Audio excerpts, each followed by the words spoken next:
Let's blow up that back, baby. 4 exercises using a power rack. Let's get into it.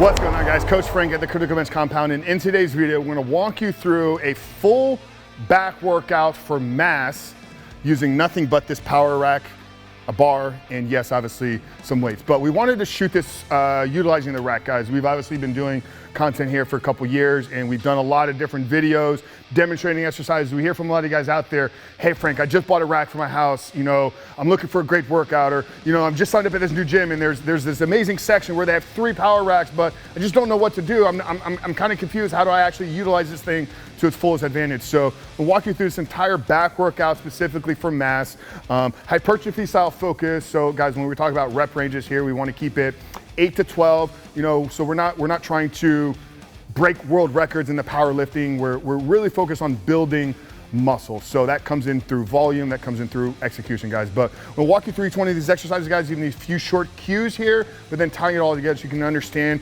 why this is structured in the way that it is, so that you know how to get the most out of it. And I think I know the first exercise here is going to be the rack pull. Guys, in my opinion, this is the #1 exercise that contributed to my growth in my back and the success that I had as a bodybuilder. You know, when they have a saying in bodybuilding that shows are won from the back. So, you know, what really separates a bodybuilder is what do you look like when you turn away from the crowd. And I think a lot of the development that I had in my back and in my career was due to this exercise. It is, my opinion, is the greatest mass builder for your back if done and executed the right way. So we obviously want to step into the bar, guys. Anybody that doesn't know what a rack pull is, it's going to be a partial deadlift utilizing the safety features here on the rack. So we want it the bar just below our knee. And then as we're extending up, guys, we really want to be driving those hips forward.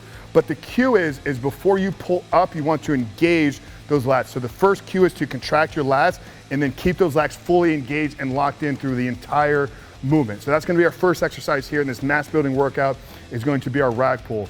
We're then going to go immediately into a pull-up. So yes, we talked about the rack here, but all power racks that I've seen have a pull-up station built into it. And why I like pairing these exercises together is you have the rack pull. It's very compression focused, right? As you're coming up, your back is really contracting.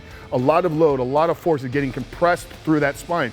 And then you open it up with the pull-ups, right, guys? So we're gonna compress the spine and then we're gonna expand those lats out. So I believe that they're very good working as antagonistic exercises 1 and 2. So we have the rack pulls immediately into the pull-ups. Now, if you're somebody that struggles to get a full 8 to 10 reps of your pull-ups, you can add a resistance band to it. This is a very easy feature. It's gonna enable you to get more resistance as you're coming up to the top of that pull-up. We're then gonna go into our rack, scrape the rack rows. So this is an exercise that can only be done utilizing the rack. But what it does is it takes the pin feature, but it also takes the rack. So it gives you the ability to have a row that is specifically mid-back focused, but because as you're rowing up, you're actually driving the bar into the rack simultaneously, you're forced to engage your lats. So you guys that do this for the first time, I'm telling you, you're gonna feel your back work in a way that has never worked in any other exercise. So the third movement here is gonna be to scrape the rack. So the cue, guys, is before you row up, is to slam that bar into the rack, and then as you're rowing up, you're trying to pull it as hard into the rack as you're trying to pull it up. So it's definitely very challenging. You definitely want to lower the weight from what you would normally row, but the harder you can pull back while you row up, the more you're going to get out of this exercise. So don't try to make it easy, try to make it as difficult as it can possibly be. And then the fourth exercise is just going to take the bar, flip it, or put it into our pins here. We're gonna do an inverted row. So an inverted row is you utilizing the bar as a pull, and then the resistance is your body. So you're inverted, and that gives you the resistance. It's just a different way to row the lats. I prefer doing the inverted rows underhand. So we did our rack rows overhand, driving the bar into the rack. We're gonna do our underhand inverted rows here, just getting a little bit of the biceps involved and training the back in a little bit different of an angle. So that's the workout, guys. 4 exercises. If done simultaneously in this order, I'm gonna tell you, you're gonna feel your back in a way you've never felt it before. But anybody that is trying to build their body, they know that what you do in the exercises or what you do in the gym is probably 30 to 40% of your success. So you have your training. Are you mastering the exercises? Are you actually using proper form? Are you training intensity enough? Do you have enough volume built into your program. That's one variable. The second variable we obviously know is going to be our nutrition.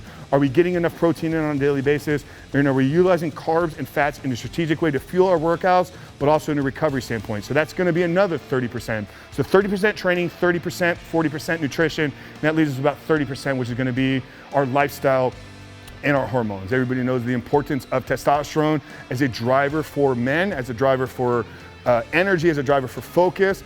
And obviously there's supplements that you can take. There's training intensity will increase your testosterone, but there may be things that we're all doing that are actually hindering our testosterone, and that's what we want to educate you guys on. So what we've done is we've written a free report. It's called the 7 Worst Testosterone Killers.